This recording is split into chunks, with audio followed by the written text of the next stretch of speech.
Okay, well, good evening, everybody. Glad to have you back tonight. I was telling some of y'all have walked in since then. We won't have the words on the screen tonight. So it's Sunday night. We're singing from the hymnal. So everybody find one of the blue hymnals. They should be some scattered around underneath some of the seats nearby. The first one is going to be number 521. Number 521.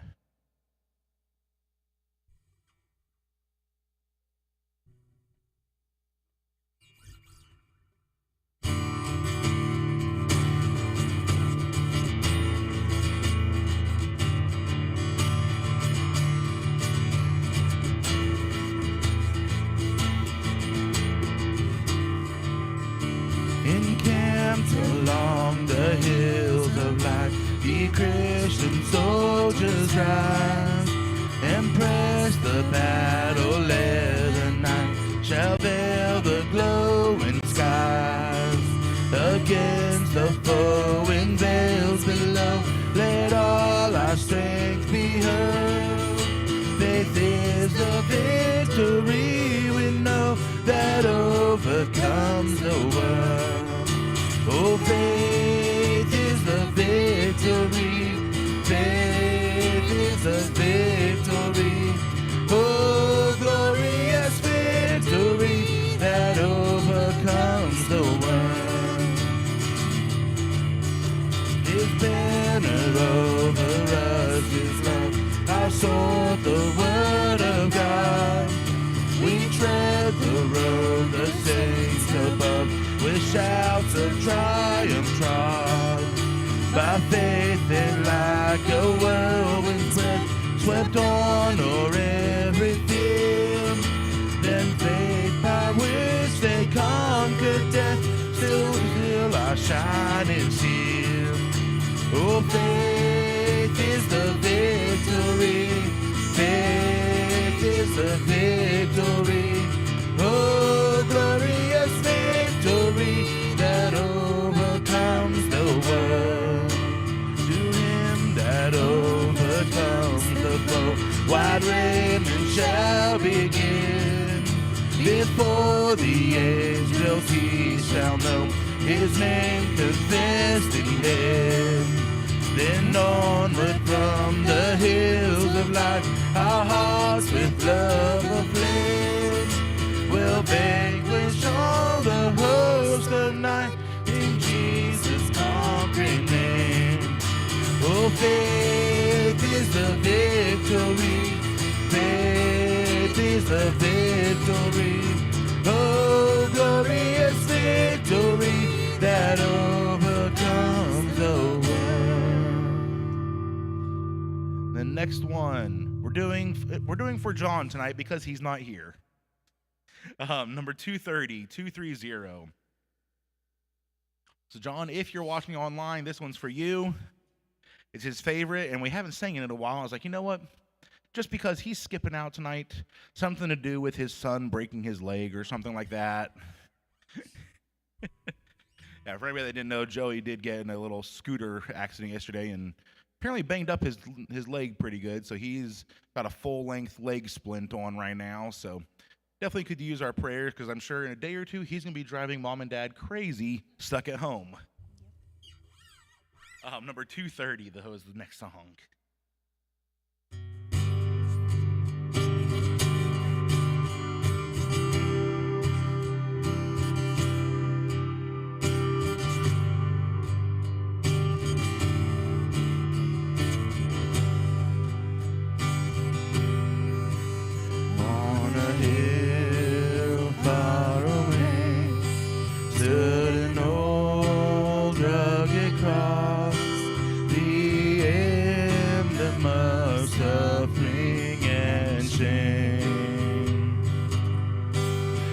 I love that old cross where the dearest and best for a world of lost sinners was slain.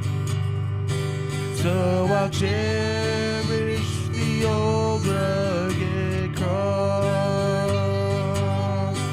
till my trophies at last I lay down. will cling to the old rugged cross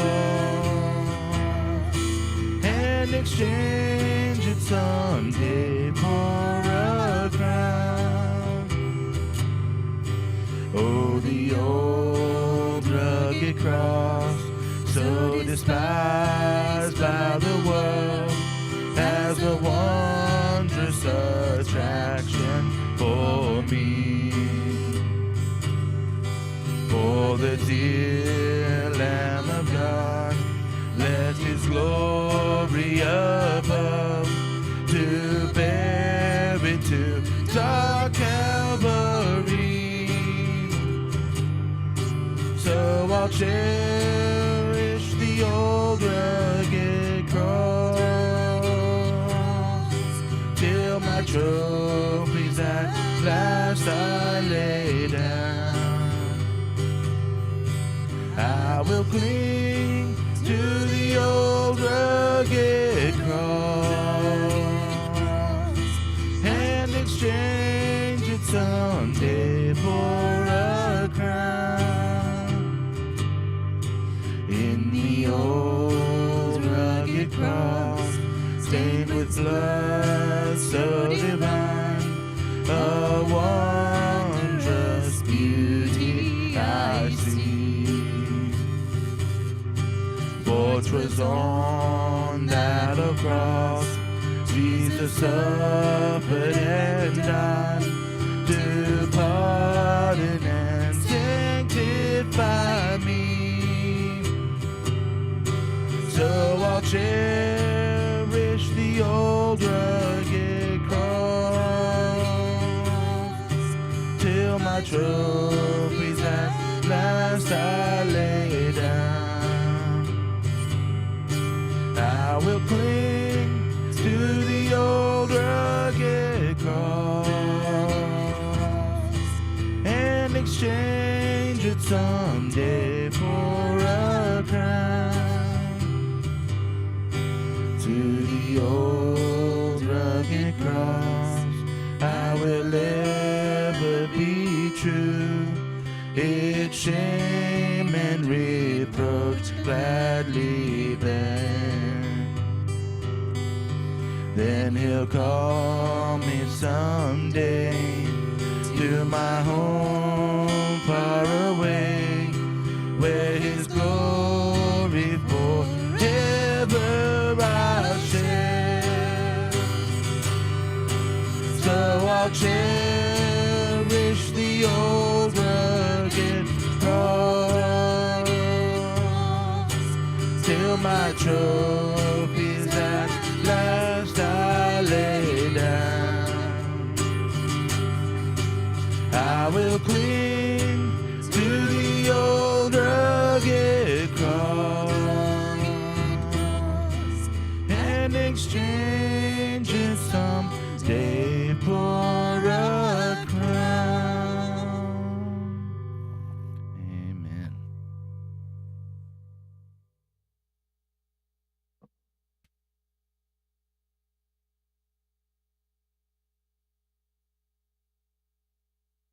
And I was afraid my microphone was on. Oh, come on. You're not going to stay where I put you all the way back there? I wanted to bring you up closer to everybody. I want to be able to see everybody. I want to see who's snoring while I'm talking.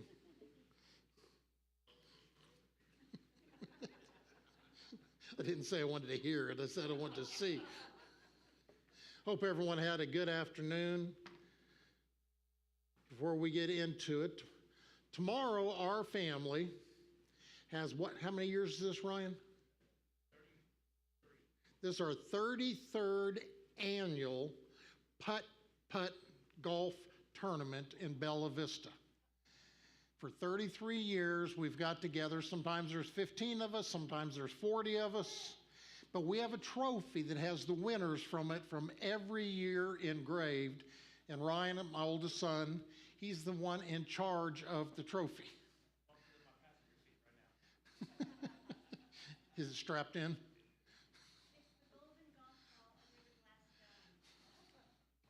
We started that 33 years ago. I thought we'd do it 1 or 2 years. A couple years we tried canceling it, and we had major revolt, mainly by Ryan, but we decided we were going to keep this going every year. And with our family, if we called it a family reunion, nobody would show up. You make it competition, and they'll show up to get their name on the trophy. So I hope some of you are getting together tomorrow on Labor Day, getting together with family or friends and enjoying yourself. We always go over there. Now we started something 33 years ago that the oldest couple there has to treat the winning team to Dairy Queen, which is just down the road from where we play. Barbara and I are now the oldest couple there. There's older people, but not an older couple there. So last year and this year, Barbara and I we get to buy the ice cream for the winning team. What, that you don't have to? Because you're not going to win. When's the last time your name was on that trophy? Yeah, mine was on it a lot there for a while. I haven't been on it in about 5 years, so I'm going to have to focus a little bit. What are we doing at 6 in the morning, Ryan? We going to go practice? Next Saturday, remind everyone, we got a lot going on as a church. At 8 o'clock, we will have breakfast, followed by Jed Harris bringing devotion. And then we will start working. Brent's going to come power wash the church next week. We got some other projects. And at 10 o'clock, Billy's going to have the youth out, straightening up the youth room. Around 11:30, our praise band will be playing over in Highfill, at First Baptist Highfill, at their block party. Last year, they had about 400 people come through that block party. So our band will be over there playing. And the O'Kellys will be there at 11, and Brian and them will be right after. Is that right, or is it 10? 11 they start? 11 they start, and when they're done, our group will be there. Then in the afternoon, there's a baby shower here for Rachel Hancock. Then don't we? Oh, and there's something else going on that night too, isn't there? What time out at your place? 6? So we got a busy day Saturday. Sounds like a normal Saturday. Somewhere in there we got to squeeze in a food pantry too. But I'm sure we'll get it done. Saturday seems to be our busiest day around this church, and I have no problem with that. So does anyone every Sunday night when we get to, and I haven't got to speak, I got to looking at it, it's been almost 2 months since I spoke on Sunday night. Between, I think Billy spoke once, Johnny spoke once, we had videos, we've had business meetings. So does anyone have a testimony, something they would like to share tonight? Dead silence. Yes, Kenny. No, go right ahead. I'd still like to thank everybody for the prayers. I'm still on my mission trips, still working, helping out folks around here. One of the guys on our prayer list, Robbie, we've been praying for salvation.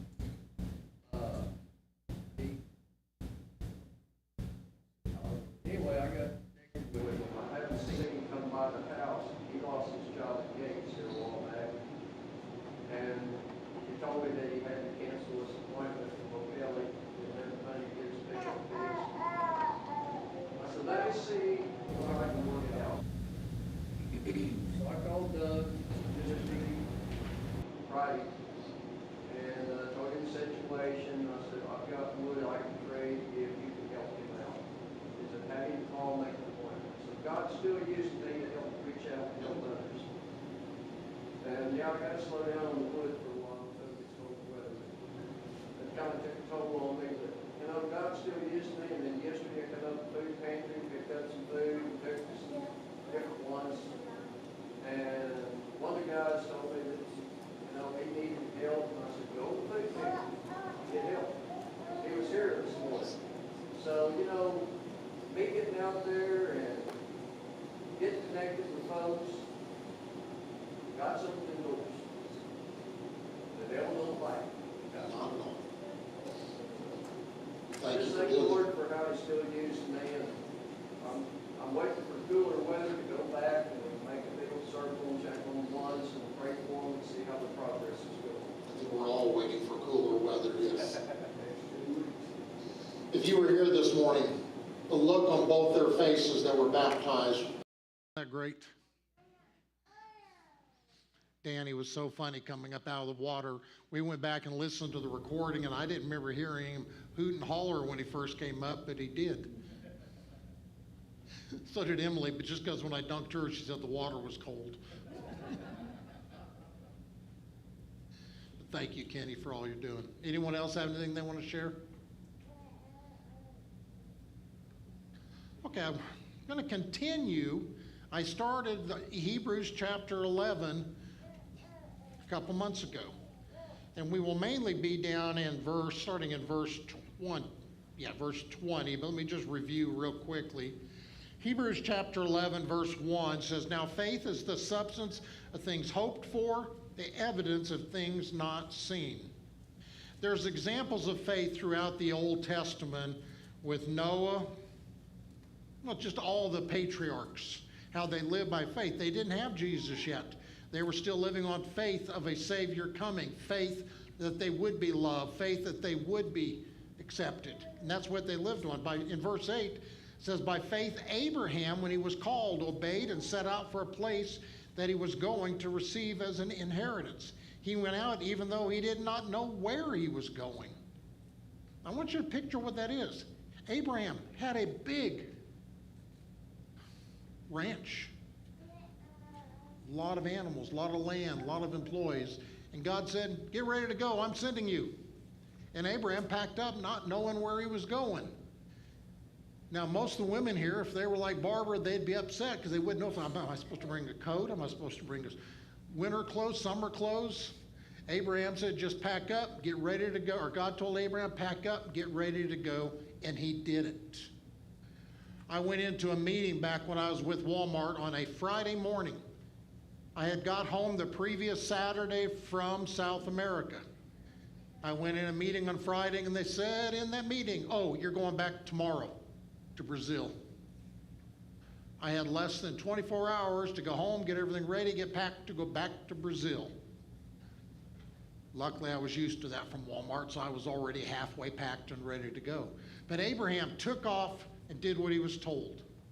Down in verse 11, it says, "By faith, even Sarah herself, when she was unable to have children, received power to conceive offspring, even though she was past the age, since she considered that the one who had promised was faithful. Therefore, from one man, in fact, one as good as dead, came offspring as numerous as the stars of the sky and as innumerable as the grains of sand along the seashore.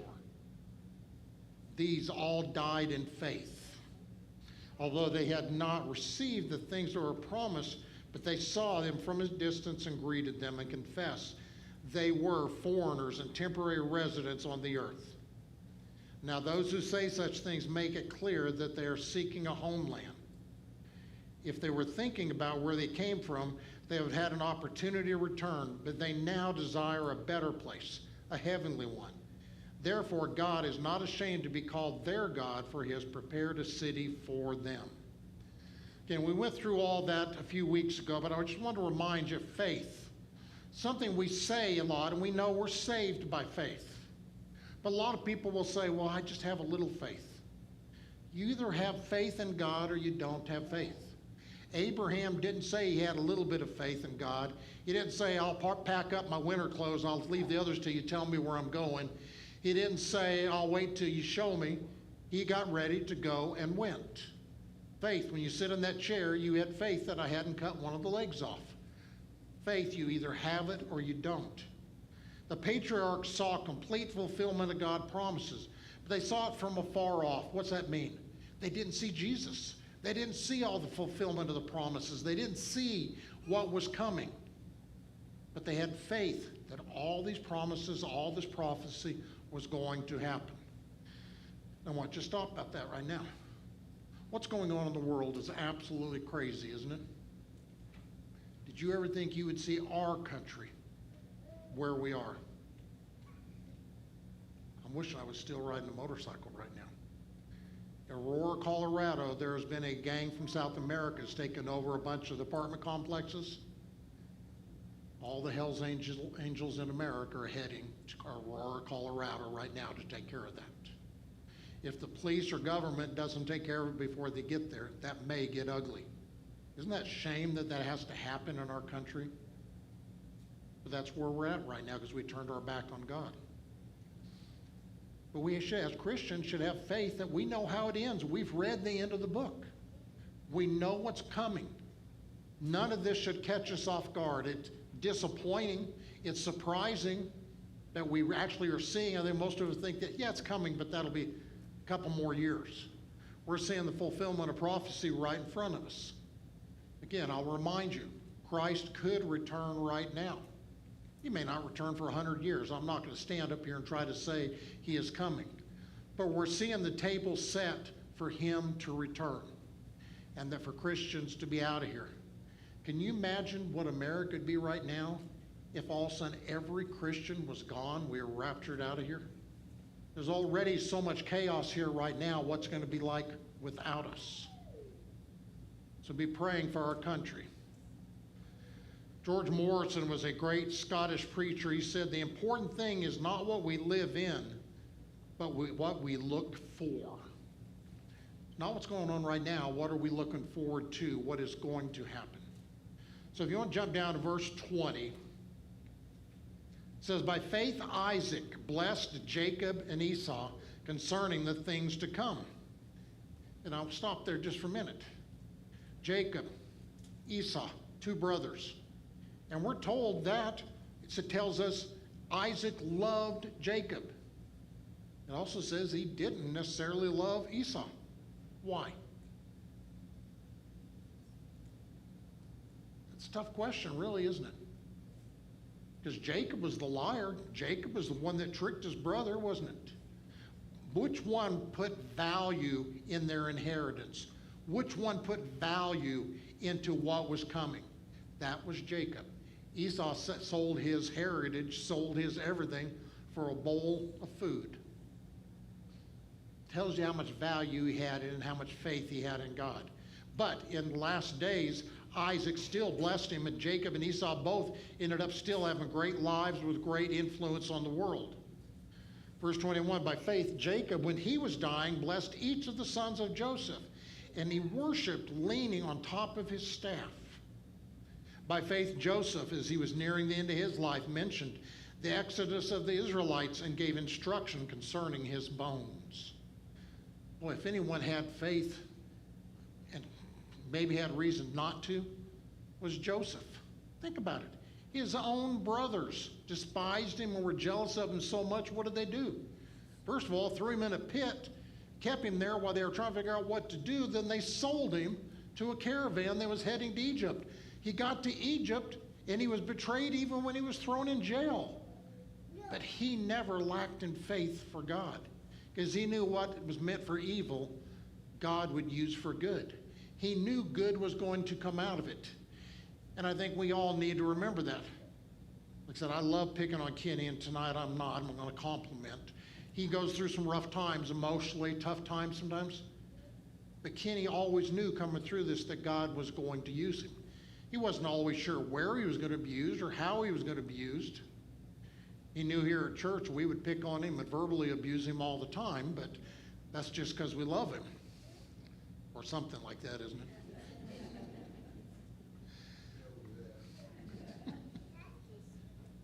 By faith, Isaac blessed Jacob. By Jacob, when he was dying, blessed the sons of Joseph. And Joseph, as he was nearing the end of his life, mentioned the exodus of Israelites. Now think about it. He hadn't seen the exodus, had it? Moses hadn't came yet, had he? Joseph came, brought his kids, brought his parent, his dad, brought all his relatives to Egypt. It was, 430 years later when Moses led that same family out. So when it says he saw the exodus, it was faith in God, faith of what was going to happen. Verse 23, by faith, Moses, after he was born, was hidden by his parents for 3 months because they saw the child was beautiful and they didn't fear the king's edict. The king was going to kill all the babies, right? And Moses was hidden and protected. By faith, Moses, when he had grown up, refused to be called the son of Pharaoh's daughter. Now think about that. If he had claimed to be the son of Pharaoh's daughter, which he had been raised that way, he'd have been pampered and spoiled. He'd have had a very simple life, wouldn't he? But by denying that, what happened? He was sent out to wander aimlessly basically for 40 years, right? Worked hard, abandoned his money, his wealth, his influence, started a family. Then 40 years later, he sees a burning bush. And God talks to him and says, go back home. And he has to go back where he had left. But if he had claimed to be the Pharaoh's daughter's son, none of that problem would have happened. And he chose to suffer with the people of God rather than to enjoy the fleeting pleasure of sin. For he considered reproach for the sake of Christ to be greater wealth than the treasures of Egypt, since he was looking ahead to the reward. And again, for the sake of Christ, he was looking ahead. This was a couple thousand years before Jesus. Jesus was not here, but he had faith in what he was taught. He had faith in God's promises. He had faith in prophecy. For Moses persevered as one who sees him who is invisible. His great secret is that he looked ahead to the fulfillment of God's promises. Again, as we go through difficult times right now, said I could get wrapped up studying prophecy. Johnny Kirk bought me online a new book to read on Revelation. And boy, it's deep. I'm having to read it very slow, focus on it. And I could get caught up on prophecy. I'm going to tell you the same thing I said back in January when we talked about prophecy. Christ could return today, could return 100 years from now, and I may teach it wrong. I may not dot every I correctly, whether it's pre-trib, mid-trib, post-trib, premillennial. I mean, I have very strong feelings, but it really doesn't matter. Jesus is returning. He will call his church, his people home. The timing on it, I may be off, but someday he's coming to get us. And we're not ready because we all have family and friends who are not saved. And that's the sense of urgency we need to live by faith. Just as Moses and all them could look ahead to Jesus returning, or Jesus coming, you and I should look ahead to his returning, that he is coming back someday for us, and are we ready? I don't want to hear the trumpet and say, oops, I forgot to talk to Joe, my neighbor, about Jesus. I don't want to say, oops. I want to know that I've done everything I can. I feel guilty already of wasted time and years.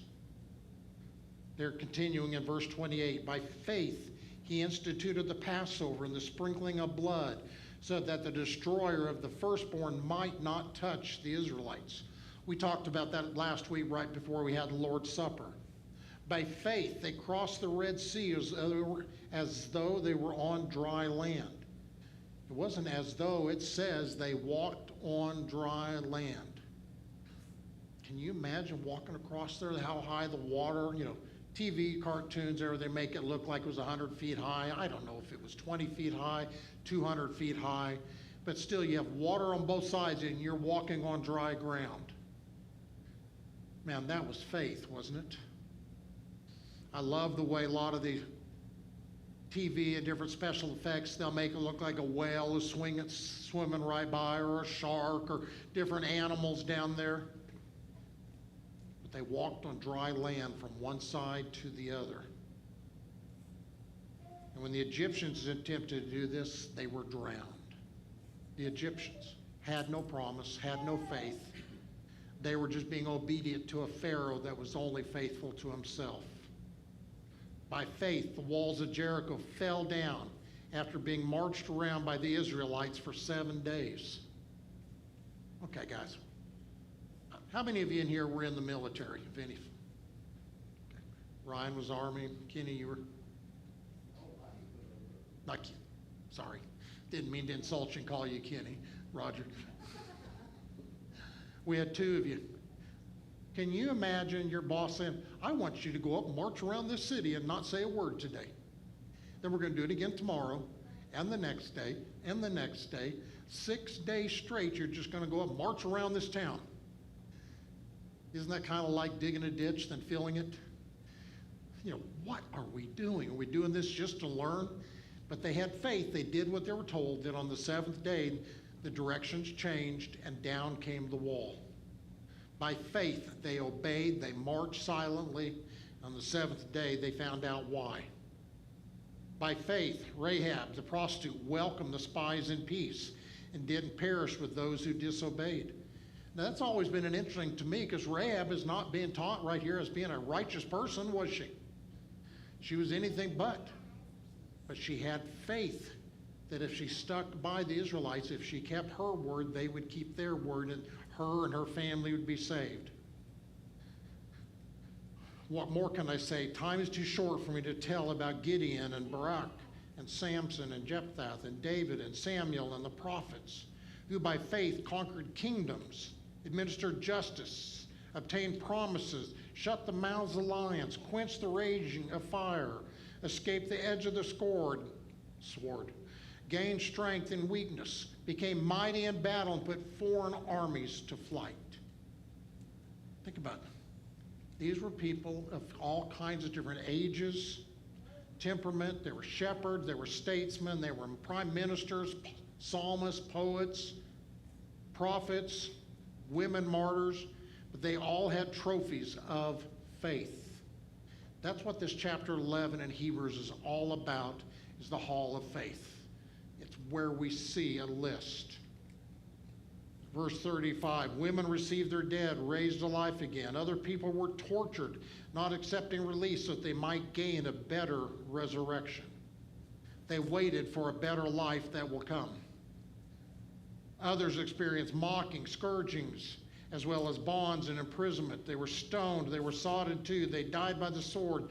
They wandered about in sheepskins and goatskins, destitute, afflicted, and mistreated. The world was not worthy of them. They wandered in deserts and on mountains, hiding in caves and holes in the ground. All these were proof through their faith, but they did not receive what was promised. Hebrews 11, again, has been called Faith's Hall of Fame. I've heard it called Hall of Faith, several different names. Verse 40 ends, chapter 11 says, since God had provided something better for us, so they would not be made perfect without us. It's a list of people in the Old Testament, names that we have been prayed for, prayed about, talked about. It's a list of their faith. Who of our generation is going to be shown of having that kind of faith now? I don't know who the big preacher is going to be. I don't know who the big leader is going to be. Is there going to be a politician? I don't know how many of you watched some of the news this week. Ohio State University. That's Yankeeville. That is not in the Bible Belt. They started college classes 2 weeks ago. I think it was Sunday night. They went out, several hundred of them at the kind of the center of the campus, started preaching and singing.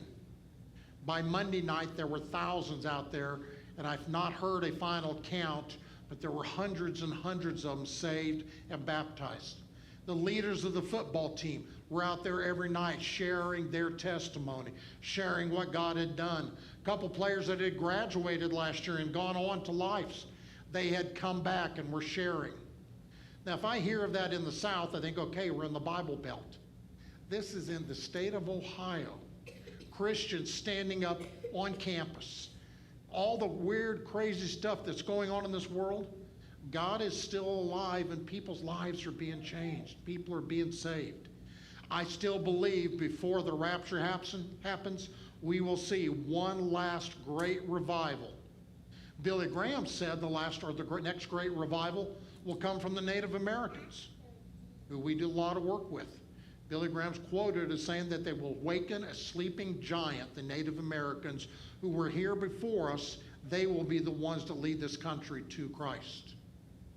I don't know if that was just Billy Graham's gut or if that was prophecy. Don't really care. But I think we'll see one last revival, and you guys, I want to be a part of it. So what kind of faith do we have going forward? Do we have faith that God's going to fulfill his promises? He's going to do what he said? Or are we counting on our president, or our Congress, or our senator? I wouldn't count on them, wouldn't count on your preacher. Count on Jesus. And count what is said in his book. Again, we have bananas, we have chocolate, vanilla, strawberry ice cream, all kinds of toppings. There's different, all kinds of sugar. If you're a diabetic tonight, I'm sorry, we'll eat for you. Kenny, I hope there's enough ice cream for you. Does your sister eat like you do? No. She eat ice cream like you do?